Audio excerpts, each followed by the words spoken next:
মুহূর্তে যে যে জায়গাতেই সেলোটেপ লাগিয়ে দেওয়ার ঘটনা ঘটেছে, আতর লাগিয়ে দেওয়া হয়েছে ইভিএম মেশিনে, ভাবতে পারছেন আতর লাগিয়ে দেওয়া হয়েছে যাতে করে বিজেপিকে ভোট দিলেই আতরের গন্ধ আঙুলে থাকে। দ্বিতীয় দফায় একাধিক আসনে হবে পুনর্নির্বাচন। দ্বিতীয় দফার একাধিক আসনে পুনর্নির্বাচন হবে, মূলত ফলতা বিধানসভার একাধিক বুথে পুনর্নির্বাচন হবে, অর্থাৎ দুপুর 1টা থেকে আবার রিপোলিং শুরু হবে। যেখানে টেপ মিলেছে সেখানে পুনর্নির্বাচন।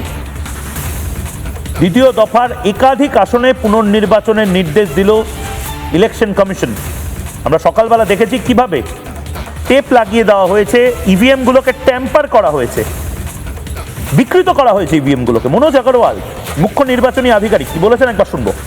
কোথায় অ্যালিগেশন আছে ওটা আলাদা ম্যাটার আছে, কিন্তু যেখান থেকে আমরা সঠিক ইনফরমেশন পেয়েছি, যেখানে আমরা আমাদের এখানে দেখেছি, ওয়েবকাস্টিংয়ে দেখেছি, যেখানে জেলা শাসক ওয়েবকাস্টিংয়ে দেখেছেন, যেখানে ফিল্ড থেকে রিপোর্ট আসছে, যেখানে অবজারভার রিপোর্ট আসবে, ওখানে আমাদের জিরো টলারেন্স আছে।